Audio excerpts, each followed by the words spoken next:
Salut à tous et bienvenue. Si on débute en trading, on a tous en tête une certaine image de la progression. Aujourd'hui, on va la mettre face à la réalité.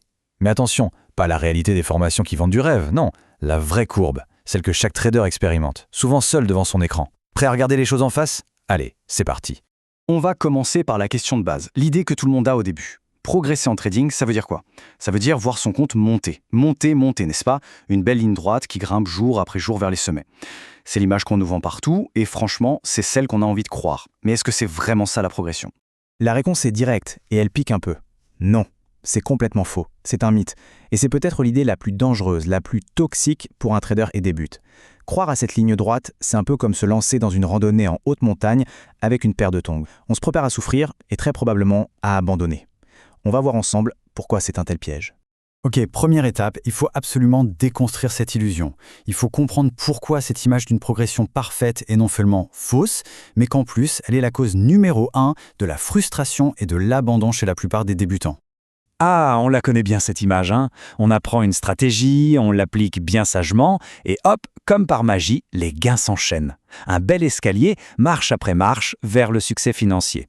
C'est une vision rassurante, c'est logique, et c'est tout à fait normal d'y croire au début. Sauf que la réalité du marché, elle, est bien différente. Alors maintenant, regardons la réalité en face. Il va falloir apprendre à aimer le chaos, à naviguer dans l'incertitude et l'imperfection. Pourquoi? Parce que c'est là, et seulement là, que se forge un vrai trader. Regardez bien ce tableau. À gauche, c'est le rêve, ce qu'on voit sur Instagram. À droite, c'est la réalité du terrain. On s'attendait à quelque chose de régulier? Eh bien, ce sera irrégulier. On voulait que ce soit propre? Ce sera souvent instable. On pensait que ce serait logique? Ce sera souvent frustrant. Et c'est justement ce décalage, ce gouffre entre nos attentes et la réalité qui crée la frustration et qui nous pousse à faire des erreurs stupides. La vraie courbe de progression, c'est un cocktail de tout ça. Des gains, oui, heureusement, il y en a. Mais il y a aussi des pertes, c'est inévitable. Des erreurs classiques, comme essayer de se refaire juste après une perte, ou pire, déplacer son stop-loss en priant pour que le marché se retourne. Et surtout, des ajustements. Par exemple, après une série de pertes, le bon ajustement, ce n'est pas de changer de stratégie. C'est de réaliser qu'on a peut-être tradé par ennui et de décider de ne plus trader que les setups parfaits. Ça, ce n'est pas un signe de faiblesse, c'est le signe qu'on est en train d'apprendre. Cette phrase, il faudrait l'imprimer et la coller sur son écran. Le trading, ce n'est pas un 100 mètres, c'est un marathon en haute montagne. C'est exactement comme apprendre un sport de haut niveau. Vous imaginez un tennisman qui gagne tous ses points? Ou un boxeur qui ne prend jamais de coups? Non. Il y aura des montées euphoriques, des plateaux frustrants, des descentes douloureuses et des moments de brouillard total. L'important, ce n'est pas de ne jamais tomber, c'est d'apprendre à se relever, encore et encore. Mais alors, pourquoi cette idée fausse est-elle si dangereuse? Parce qu'elle crée un piège mental absolument redoutable. On va décortiquer ensemble le mécanisme qui pousse la grande majorité des débutants à jeter l'éponge. Voilà le cœur du problème. On a l'impression de courir sur un tapis roulant. On fournit des efforts de dingue. On lit des bouquins, on analyse des graphiques, on teste des choses. Mais quand on regarde le solde de son compte, il n'a pas bougé. Ou pire, il a baissé. C'est sans doute l'une des sensations les plus décourageantes qui soit. Ce sentiment que rien n'avance déclenche une spirale destructrice, presque mécanique. D'abord, on ne voit pas les progrès financiers. Ensuite, le doute s'installe, c'est un vrai poison. Est-ce que ma stratégie est nulle? Est-ce que je suis fait pour ça? Puis, on commet l'erreur fatale. On change de stratégie. On saute d'un indicateur à l'autre, on cherche le Graal sur YouTube, sans jamais laisser à une méthode le temps de faire ses preuves. Et l'étape finale, inévitable, c'est l'abandon. On craque et on laisse tomber. Mais la clé, la révélation, c'est de comprendre ça.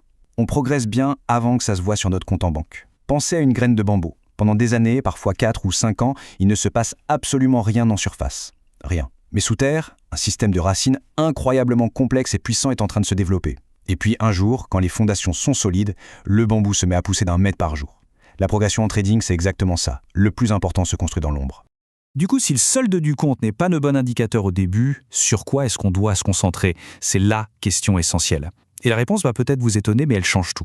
Voilà le changement de perspective radical qu'il faut opérer. L'objectif numéro 1, pendant les 6 premiers mois ou même la première année, ce n'est pas de gagner de l'argent.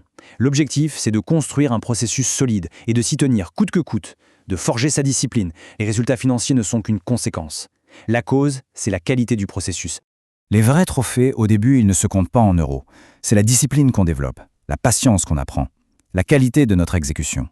Une vraie victoire, c'est de finir une journée perdante et de pouvoir écrire dans son journal « Aujourd'hui, j'ai ressenti de la colère après ma perte, mais j'ai respecté mon plan à la lettre et je me suis arrêté. » Ça, Cette prise de conscience, c'est la vraie richesse qu'on est en train de construire. On va le répéter, parce que c'est le point le plus important de toute cette analyse. La progression est d'abord mentale, bien avant d'être financière. On doit d'abord devenir un trader dans sa tête, construire sa discipline, sa résilience, sa patience. Le compte en banque, lui, il ne fera que suivre. C'est une conséquence mécanique.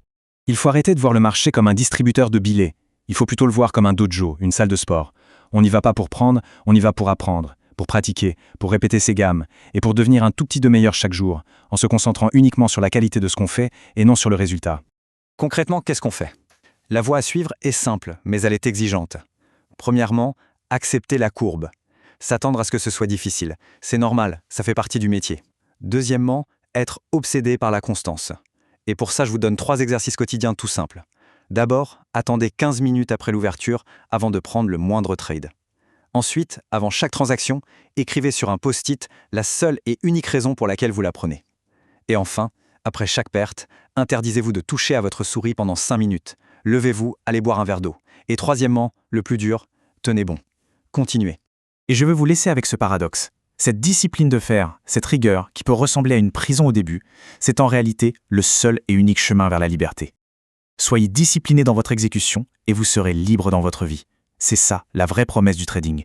Mais seulement pour ceux qui ont le courage d'embrasser la vraie courbe.